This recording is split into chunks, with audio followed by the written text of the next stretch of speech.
Hello friends, आज हम पढ़ेंगे लाइबिलिटीज़ के बारे में। What are liabilities and their types of liabilities. Liabilities क्या है? लाइबिलिटीज़ आर ऑब्लिगेशंस और debts that an enterprise has to pay at some times in the future. Liabilities जो है वो एक ऑब्लिगेशंस है। ऑब्लिगेशंस मीन्स एक रिस्पॉन्सिबिलिटी या फिर आप लीगली बाउंड हो पे करने के लिए। और डेट्स, कोई अगर उधार आपने ले रखा है उसे आपको पे करना होता है after some times in the future, that is liabilities. Liabilities क्या रिप्रेजेंट करता है?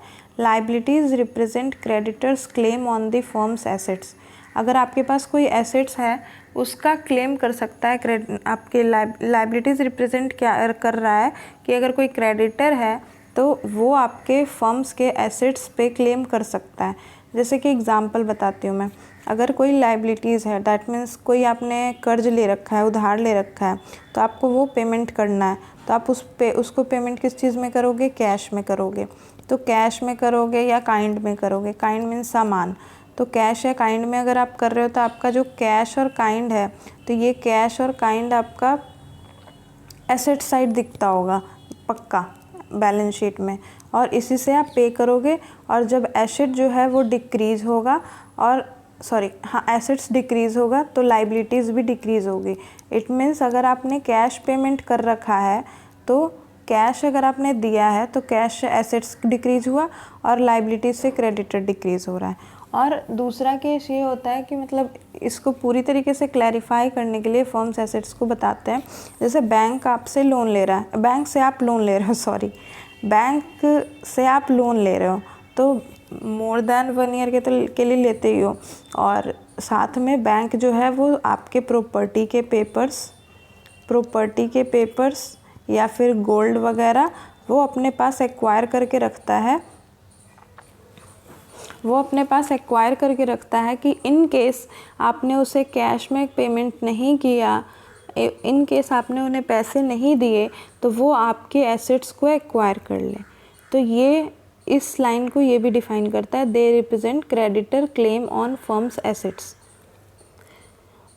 फर्म्स के एसेट्स को क्लेम कर सकता है creditors. Both small and big businesses find it necessary to borrow money at one time और the other end to purchase goods on credit. अगर कोई बिज़नेस को बढ़ाना है, अगर कोई बिज़नेस को बड़े पैमाने पे लेके जाना है तो उसके लिए हमें क्रेडिट पे काम करना ही करना पड़ता है, वो छोटे बिजनेसेस हों या बड़े बिजनेसेस हों। क्योंकि अगर हम क्रेडिट पे नहीं करेंगे तो हम अपने आप को इम्प्रूव नहीं कर पाएंगे चीज़ों को। हाँ, बस टाइमली पेमेंट कर देना चाहिए, वो ज़रूरी होता है। बट ये भी है कि बिना बोरो किए हुए आप इम्प्रूव नहीं कर सकते, बोरो करनी पड़ती है। अब एग्ज़ाम्पल लेते हैं लाइबिलिटीज़ का। तो अगर आप सुपर बाज़ार से कोई गुड्स खरीद रहे हो 10,000 का ऑन 25 मार्च 2005 को, तो आप जब 2005 को ये आप 10,000 का क्रेडिट ले रहे हो तो ये आपका लाइबिलिटी हो गया 10,000 का। वो आप पे करोगे कब? 1 मंथ के बाद। तो 1 मंथ मतलब हो गया आपका 25 मार्च से 25 अप्रैल। 25 मार्च से 25 अप्रैल को आप पे करोगे। और बैलेंस शीट कब बनती है? बैलेंस शीट जो बनती है वो बनती है एवरी ईयर 31 मार्च को। तो मेरा 25 अप्रैल से पहले 31 मार्च आया तो बैलेंस शीट बनेगी। तो बैलेंस शीट में मेरी 10,000 जो है वो क्रेडिट बैलेंस दिखेगी। किस साइड दिखेगी? लाइबिलिटी के साइड दिखेगी। बैलेंस शीट जब बनती है टी शेप में तो यहाँ पे इस साइड लाइबिलिटी होता है, इस साइड एसेट्स होते हैं। तो इस साइड मेरा जो है वो क्रेडिटर्स दिखेंगे। तो क्रेडिटर्स कहाँ दिखेंगे? If the balance sheet of super Bazaar is prepared at इतना fast food products will be shown as creditors on the liability side of the balance sheet. If Super Bazaar takes a loan for a period of 3 years from Delhi State Cooperative Bank, अगर super बाज़ार जो है वो loan ले रहा है Delhi state cooperative bank से for 3 years, this will also shown as liability in the balance sheet of super बाज़ार। तो फिर सुपर बाज़ार के बैलेंस शीट में लाइबिलिटी की साइड शो होगा। अब देखो एक चीज़, करंट लाइबिलिटी और नॉन करंट लाइबिलिटीज़ क्या होते हैं? करंट लाइबिलिटी और नॉन करंट लाइबिलिटीज़ में एक डिफरेंस है कि करंट लाइबिलिटीज़ जो होता है उसे हमें पे करना होता है within a year, within a year, 1 साल के अंदर अंदर। और नॉन करंट लाइबिलिटीज़ जो होता है वो मोर देन 1 ईयर के लिए होता है, कि 1 साल से ज़्यादा पेमेंट टर्म्स है, कि मतलब 1 साल से ज़्यादा टाइम पे हम पेमेंट कर सकते हैं, तो वो हो गया आपका नॉन करंट लाइबिलिटी। अब ऊपर दिए एग्जांपल को हम देखते हैं कि कौन सा करंट है और कौन सा नॉन करंट है। ये जो सुपर बाज़ार purchases goods 10,000 on a credit from fast food on इतना, तो ये जो है फॉर ए मंथ कर रहा है, तो फॉर ए मंथ जब ये ले रहा है देन लेस देन 1 ईयर है, विद इन ए ईयर के अंदर आ जाता है 1 मंथ, तो ये तुम्हारा हो गया करंट लाइबिलिटीज़। एंड सुपर बाज़ार जो लोन ले रहा था for a period of 3 years, 3 years का मतलब हो गया मोर देन 1 ईयर्स, तो जब मोर देन 1 ईयर्स हो गया तो ये हो गया नॉन करंट लाइबिलिटीज़। तो अब लाइबिलिटीज़ का बता रहे हैं, नॉन करंट और करंट लाइबिलिटीज़ की बता रहे हैं कि नॉन करंट लाइबिलिटीज़ का क्या होता है, क्या क्या होता है। तो नॉन करंट लाइबिलिटीज़ में आती है लॉन्ग टर्म बोरोइंग्स, जो हम यहाँ पे ये बोरोइंग कर रहे हैं 3 साल के लिए, तो वो लॉन्ग टर्म बोरोइंग हो गया, मोर देन 1 ईयर्स के लिए हो गया, तो इसको हम लॉन्ग टर्म बोरोइंग्स कहते हैं। फिर डेफर टैक्स लाइबिलिटीज़ है। डेफर टैक्स लाइबिलिटीज़ क्या होता है, तो इसके बारे में हम डिस्कशन करेंगे, एक सेपरेट वीडियो बना करके डेफर टैक्स एसेट्स और डेफर टैक्स लाइबिलिटी को हम डिस्कस करेंगे बिल्कुल अच्छे से। बट अभी एक छोटा सा एग्जाम्पल लेके हम बता देते हैं कि हम क्या बोलना चाह रहे हैं। तो डेफर टैक्स लाइबिलिटीज़ क्या होती है, तो हम बैलेंस शीट जो बनाते हैं वो बनती है as per income tax, companies की बैलेंस शीट के बारे में बता रही हूँ, एज़ पर कंपनीज़ एक्ट, ठीक है। और हम जो इनकम टैक्स की पेमेंट करते हैं वो करते हैं हम as per income tax act. तो as per income tax act depreciation rate अलग है और as per companies act depreciation rate अलग है।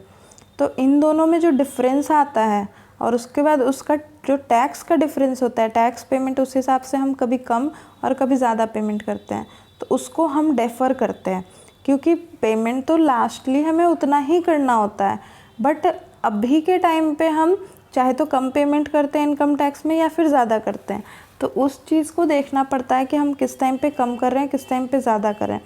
अगर हम पेमेंट ज़्यादा कर चुके हैं टैक्स का और हमारा as per companies act tax कम बन रही है, तो उस टाइम पे ये डेफर टैक्स लाइबिलिटी बनती है। और अगर हमने पेमेंट ज़्यादा कर रखा है as per income tax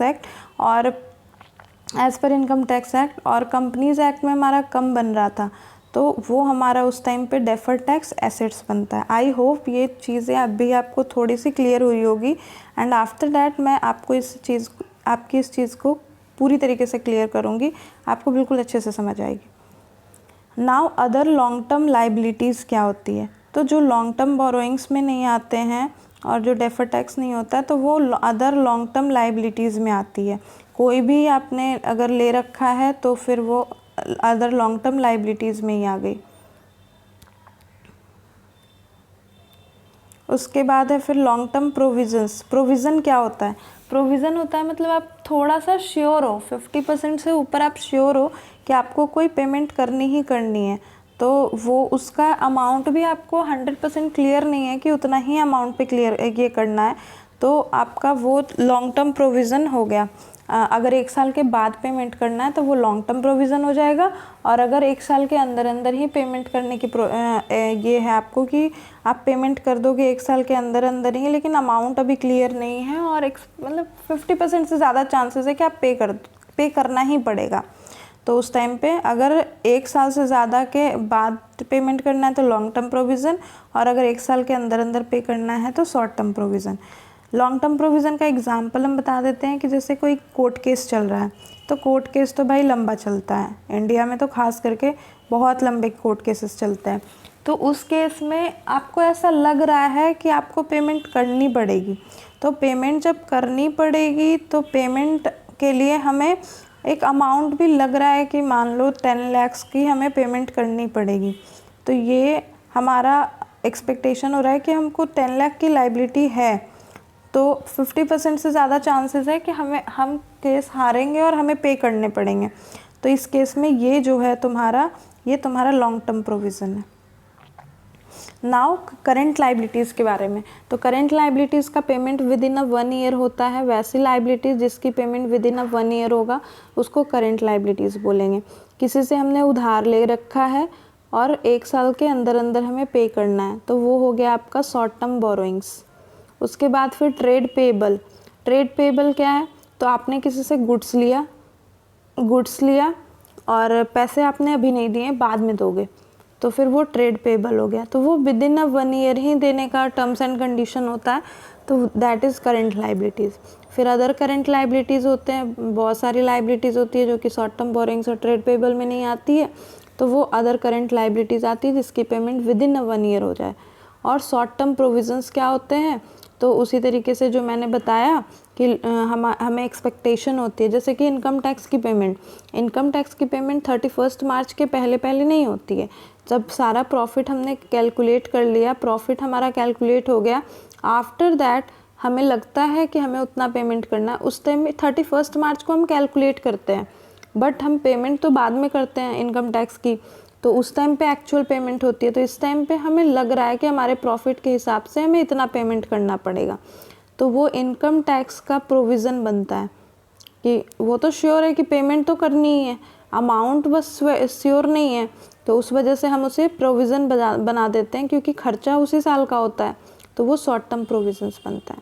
and that's all, liabilities के बारे में इतना ही है। आई होप आपको बहुत अच्छे से समझ आया हो, एंड थैंक यू।